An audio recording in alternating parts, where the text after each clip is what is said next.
Ladies and gentlemen, please welcome Congressman Michael Waltz of Florida.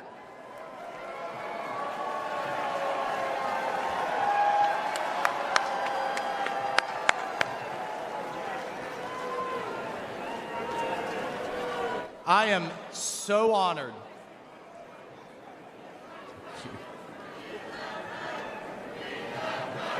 Thank you. Thank you. Thank you. Hello, Patriots. I am so honored to stand before you as a 27-year Army veteran and the first Green Beret ever elected to Congress. And I'm joined tonight by my beautiful wife, Julia, who, oh, by the way, has more combat tours than I do. Look, folks, we have deployed all over the Middle East, all over Africa, all over Afghanistan, and I have never in my lifetime seen the world falling apart like it is under Joe Biden.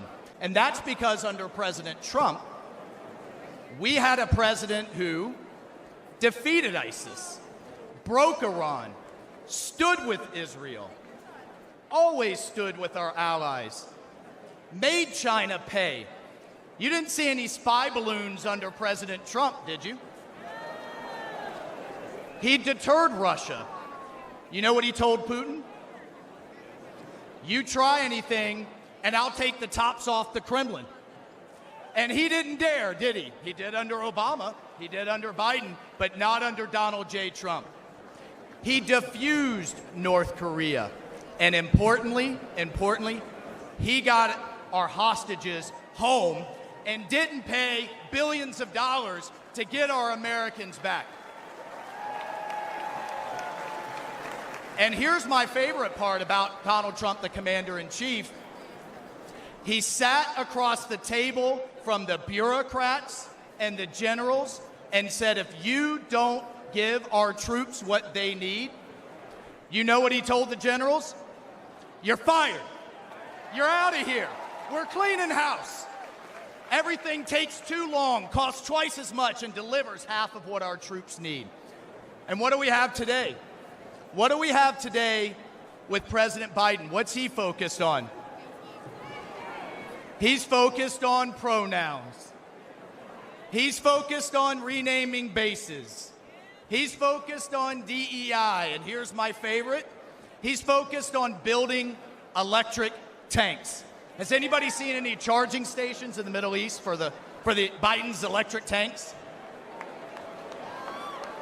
And here's what I can tell you straight up in combat. Our enemy's bullets, listen to me folks, our enemy's bullets could give a damn about black, white, or brown, or about religion, or about gender, or about anything else. The only colors that matter in the foxhole are the red, white, and blue, baby. That's the only thing that matters. That's the only thing our military should care about. And that's the only thing our fellow soldiers care about. And that's the only thing President Trump cares about. Now, I want to tell you a story about the man, the leader, the commander-in-chief, that is Donald J. Trump. We all remember Biden's disgraceful withdrawal from Afghanistan, the debacle and the stain on our national conscience that was. The 13 Gold Star families have to relive it every day, the ones that lost their sons and daughters that disgraceful day. Biden won't even take their calls. He calls it an outstanding success. He won't even take a meeting with them. Well, I called President Trump. We talked about it, and he said, Michael, I would love to meet them. Get them up here. Get them up here to Bedminster. He was scheduled, folks, hear me on this. He was scheduled to spend an hour with them. You know how long he spent? He spent 6 hours with them. He met each one. He listened. He cared. one of the moms kind of leaned over to me and she said, "Do you think he'll sign a picture of my son?" I said, "Oh, hell yeah, he will. Please ask. He will be happy to." And he spent hours more. And if that wasn't enough, he then has them up to dinner. And at the start of the dinner, he promised them this. When he gets back in the White House, he will release all the tapes, all the videos, all the records, all the emails, and give these families the accountability and the transparency that they deserve and that they will never get from Joe Biden.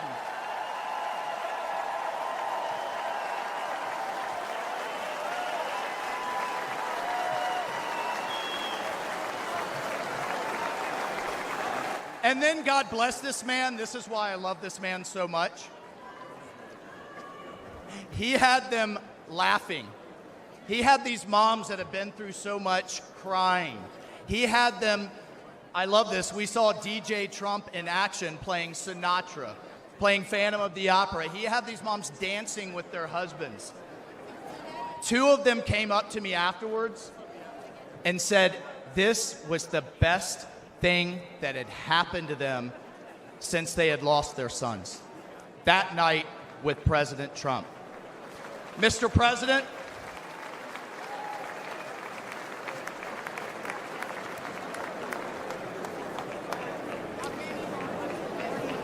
Mr. President, you helped them heal. And I will forever, and they will be forever, and America will forever be grateful to you for that.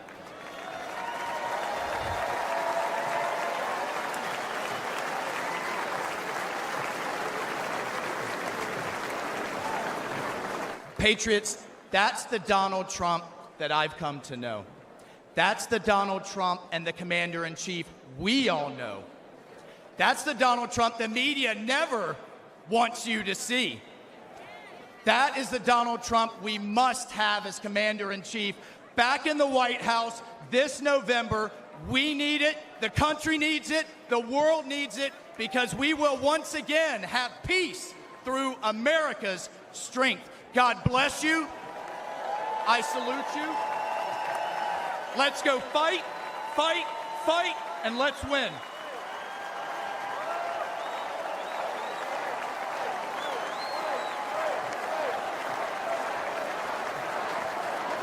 Ladies and gentlemen, please give your solemn attention to the following video presentation honoring our nation's Gold Star families.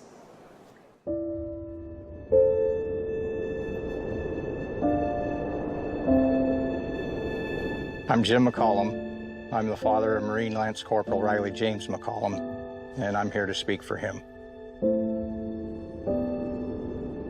My name's Alicia Lopez. I'm Herman Lopez, and we're the parents of our son, Hunter Lopez, the U.S. Marine stationed in Camp Pendleton, San Diego, California, who passed away on August 26, 2021 in Kabul, Afghanistan. My name is Abby Sanchez, and I am the voice for my brother, Corporal Humberto Sanchez. My name is Coro Briseno, and I am Corporal Humberto Sanchez's mother. My name is Stephen Nakui. I'm here for my son, Kareem Nakui.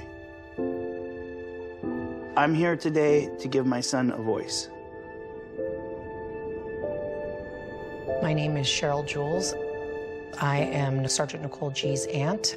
She was a U.S. Marine that was killed in the Kabul, Afghanistan withdrawal. My name is Christy Shamblin, and I'm here for Sergeant Nicole G., United States Marine, who was killed in the Afghanistan exit.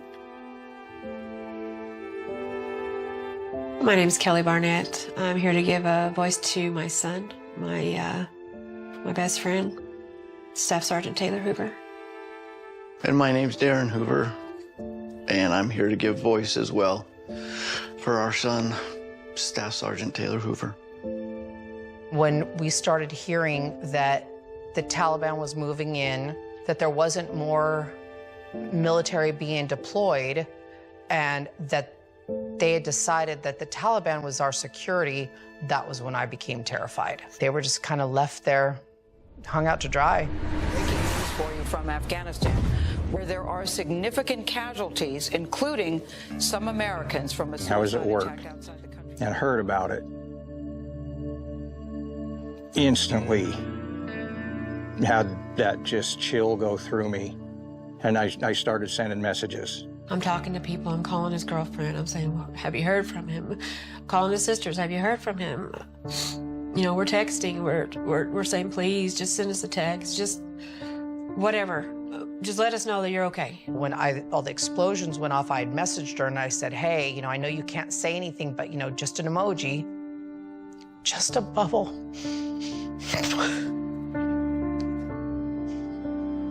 And then 3:30 in the morning that night, I got the knock on the door. You know, there's no other reason 2 Marines are standing on your door.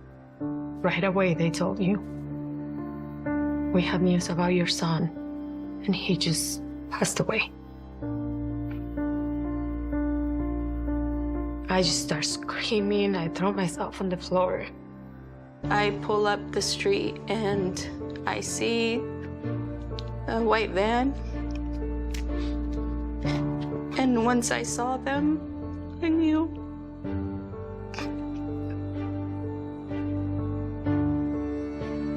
It's surreal. Seeing all those flag-draped coffins in the back of a C-17 is something you'll never forget. And it really drives home that, you know, these young men and women gave the ultimate sacrifice. They had all the families within this large room. The president showed up, and that was, it wasn't what I was expecting. You know, this guy's sitting across from me on that tarmac, and he keeps looking at his watch. Biden did not want to be there. I don't know what he wanted to do, but he did not want to be there. He looked at his watch multiple times. I saw it 3 times. He didn't say anything about Riley. And to this day, he has yet to say those 13 kids' names.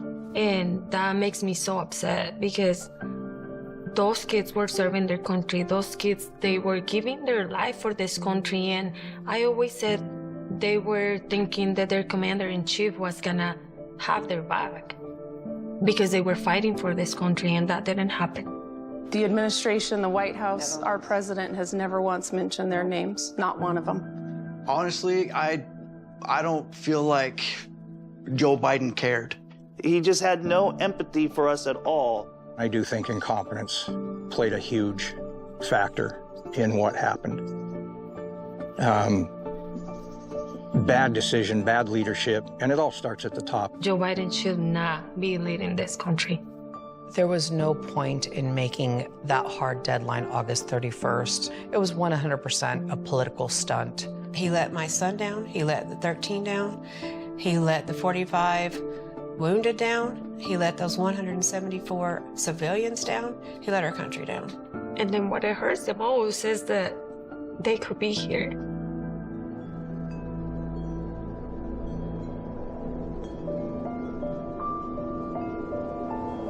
We fully understand we can't bring back our kids, but there are thousands and thousands more out there that are going to come home the same way if something doesn't change. We're the United States of America. We can do better by our men and women that are risking their lives for this country. We can do better for them than that.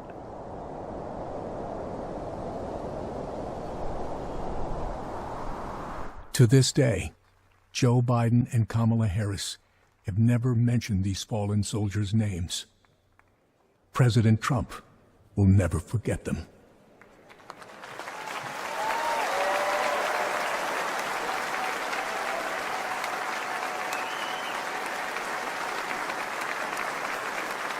Ladies and gentlemen, please welcome to the stage the Gold Star families of our fallen heroes.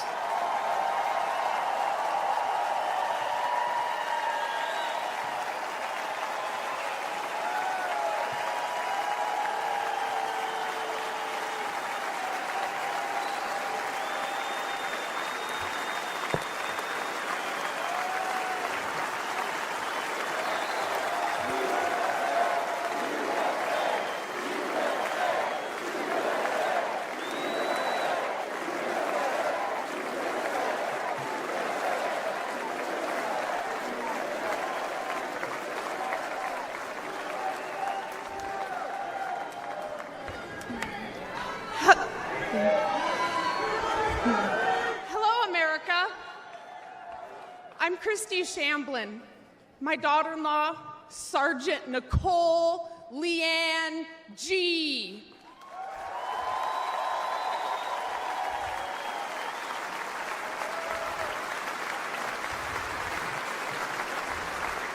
Was a United States Marine, and she was killed at Abbey Gate in Afghanistan, alongside 12 of her brothers and sister-in-arms.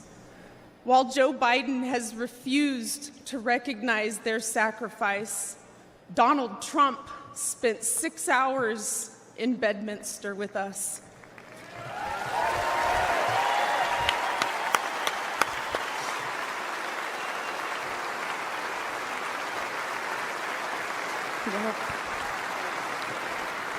He allowed us to grieve. He allowed us to remember our heroes. Donald Trump knew all of our children's names.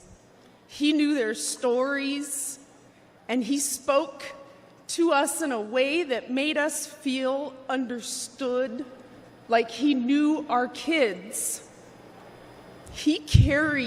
Donald Trump carried the weight for a few hours with me.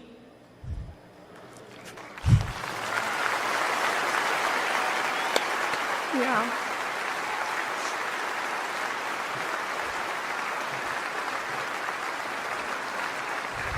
And for the first time since Nicole's death, I felt I wasn't alone in my grief. Thank you.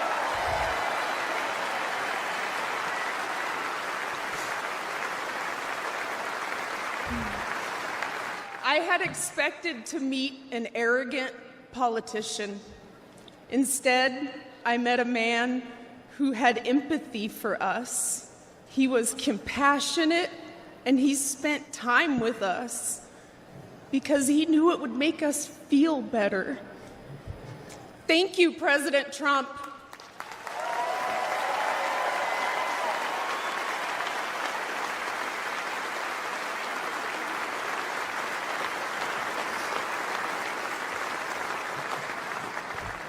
I'm Cheryl Jules, Nicole's aunt. Joe Biden said the withdrawal from Afghanistan was an extraordinary success. An extraordinary success. Look at our faces.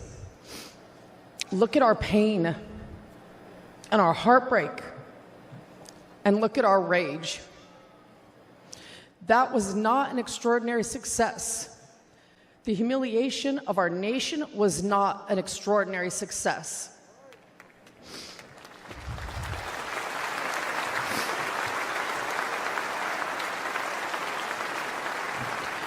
Joe Biden may have forgotten that our children died, but we have not forgotten. Donald Trump has not forgotten.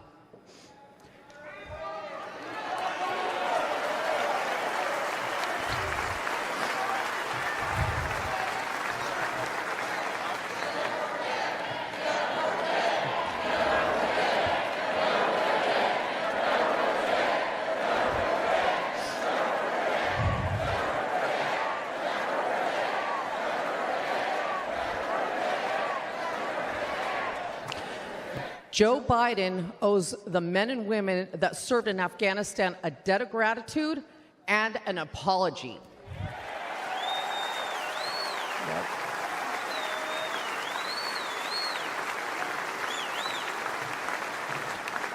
Donald Trump loves this country and will never forget the sacrifice and bravery of our service members. Join us in putting him back in the White House.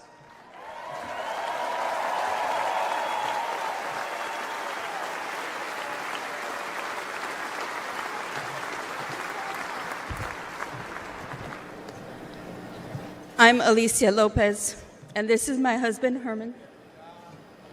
Our son, Corporal Hunter Lopez, whose name Joe Biden has refused to say out loud, was killed on August 26, 2021. He died during Joe Biden's disastrous withdrawal from Afghanistan. Hunter was 22 years old and planned to come home to California after his tour to follow in our footsteps. Herman and I work for the Riverside County Sheriff's Office.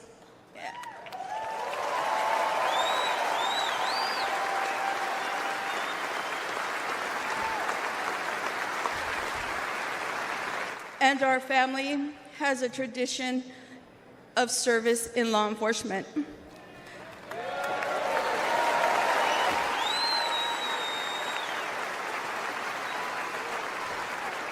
Hunter was excited to carry it on. Instead, in the nearly 3 years since Hunter's been gone, there has been silence. Silence from that empty space at the dinner table, where Hunter would have joined his brothers and sister and us for family gatherings. And there has been a deafening silence from the Biden and Harris administration.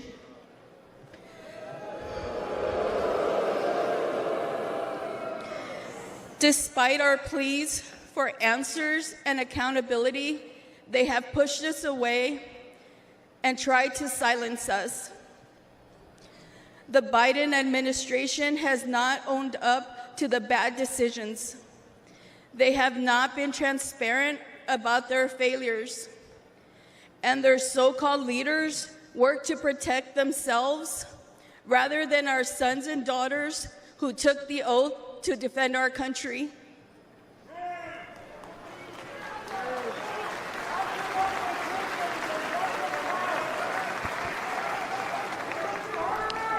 Thank you. When Hunter and the other service members' bodies were returned to the U.S. in Dover, Delaware, Joe Biden met the plane. But he made the occasion more about his son, lost to cancer, than our sons and daughters, lost on his watch. Worse than that, he has never said their names out loud. And during last month's debate, he claimed no service members have died during his administration.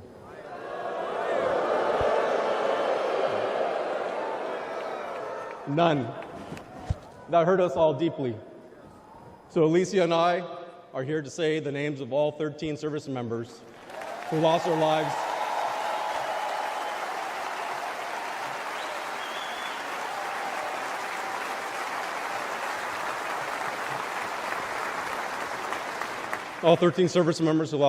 at Abbey Gate. David Espinoza.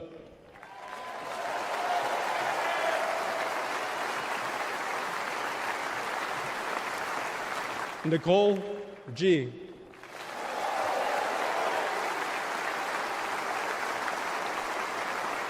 Taylor Hoover.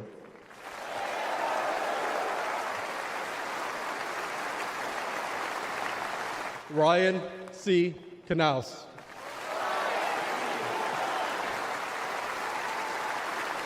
Riley McCollum.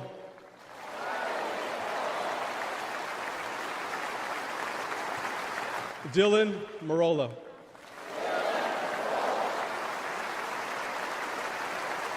Kareem Nakui.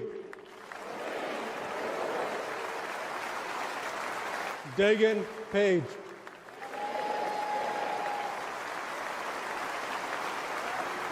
Johanny Pichardo.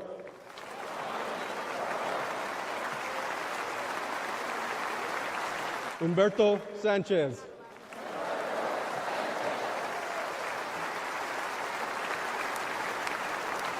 Jared Schmitz.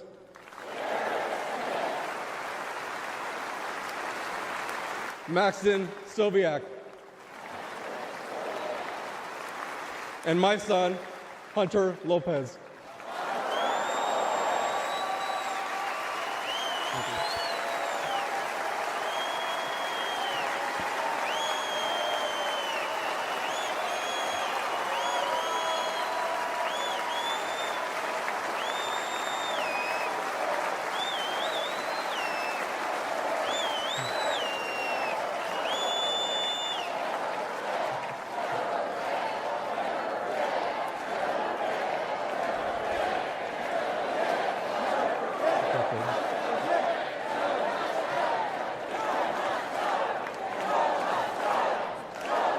Joe Biden has to go.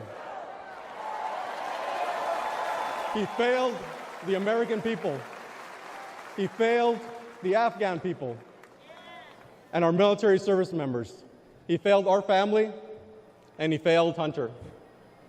Donald Trump has a proven record of keeping the peace and honoring those in uniform.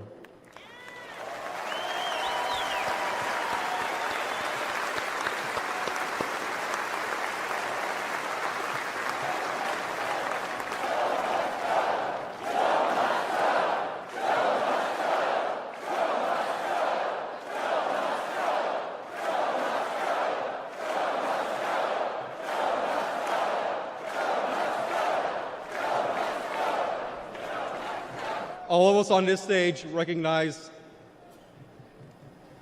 the efforts of Mr. Trump. We know this firsthand. We've experienced it. Whenever we've met with him, he has demonstrated compassion. He has joined us on our mission for answers, and he has given hope to our extended Gold Star family.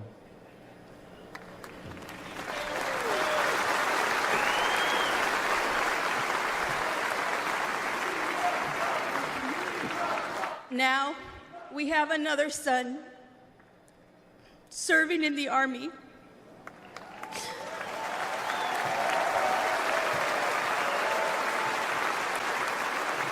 And we do not trust Joe Biden with his life. We have faith that Donald Trump to lead our military. Please join us in supporting Donald Trump for President and Commander-in-Chief.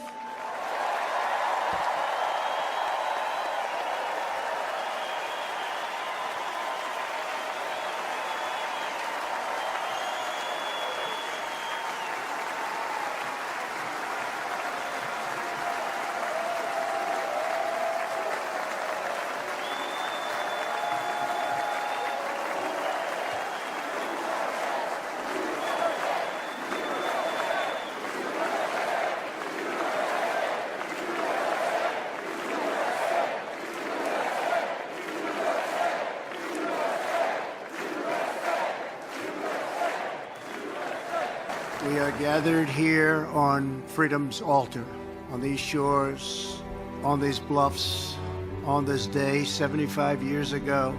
10,000 men shed their blood and thousands sacrificed their lives for their brothers, for their countries, and for the survival of liberty. Those who fought here won a future for our nation. They won the survival of our civilization. These men ran through the fires of hell, moved by a force no weapon could destroy.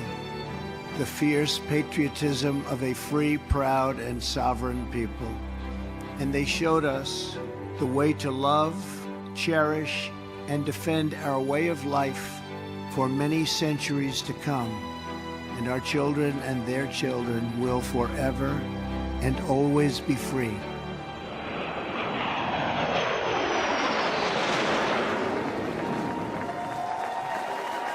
Ladies and gentlemen, please welcome World War II hero, William Peckrell.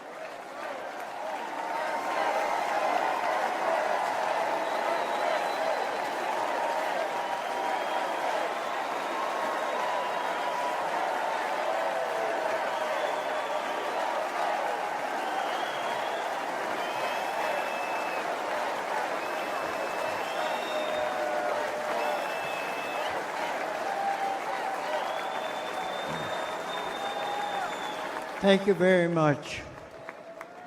My name is Bill Peckrell. I'm a proud Wisconsinite. I'm a proud husband of 76 years old to my wife, Rosemary. I'm a father of 11 children.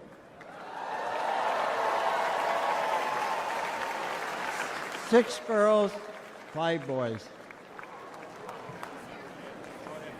Our family across 5 generations and a proud World War II veteran.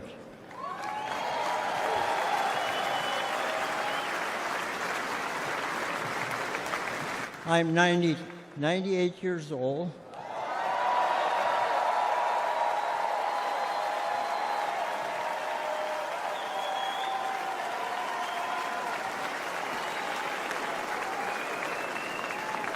Some call us the greatest generation.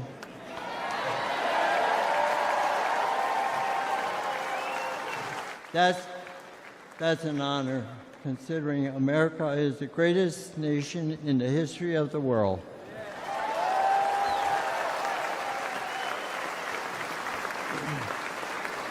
I will never forget and witness the horror of the Nazis' war camps. In the Battle of the Bulge, my friends and I fought to stop the Nazis' last major push in the Western Front.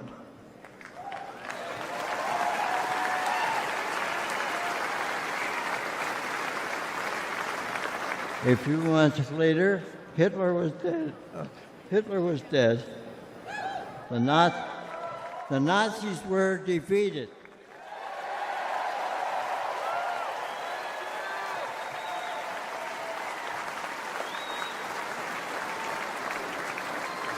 We gave thanks to Almighty God for delivering us from evil.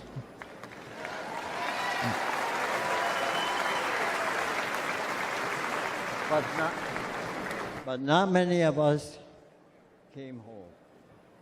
I still miss a lot of my friends on that beach. And there were many of us left. There aren't many of us left today. But for us, those of us who are here, that America is still worth fighting for.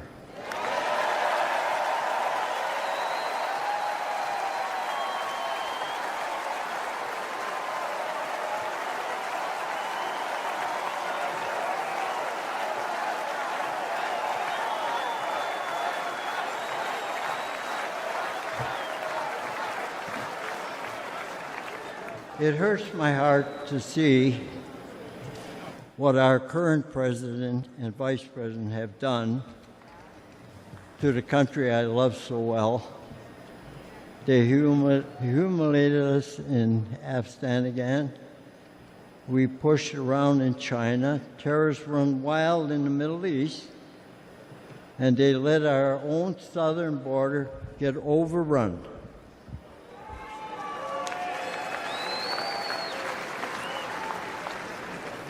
America, people say, America is an idea, but I believe America is much more than that. America is our home.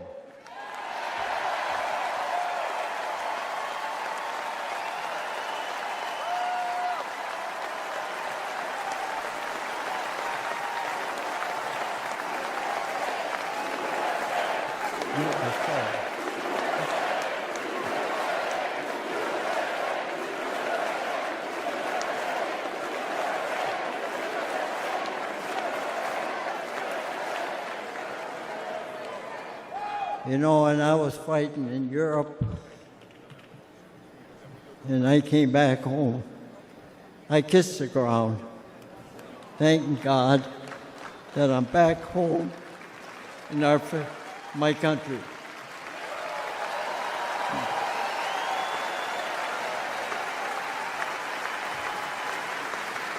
And where I come from, when somebody comes for me or my home, you dig in your boots in the ground and never look back.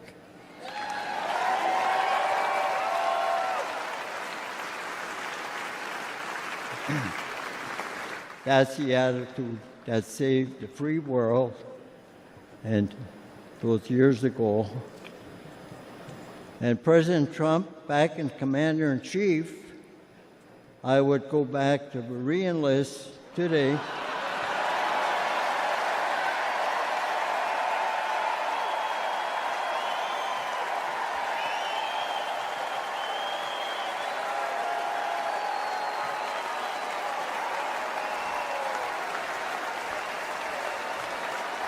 And I was stormed whatever beach my country needs me to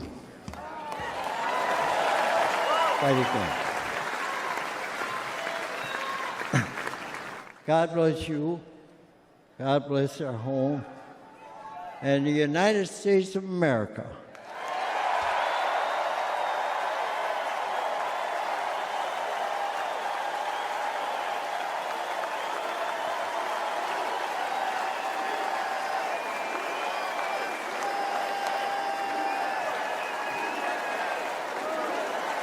Thank you.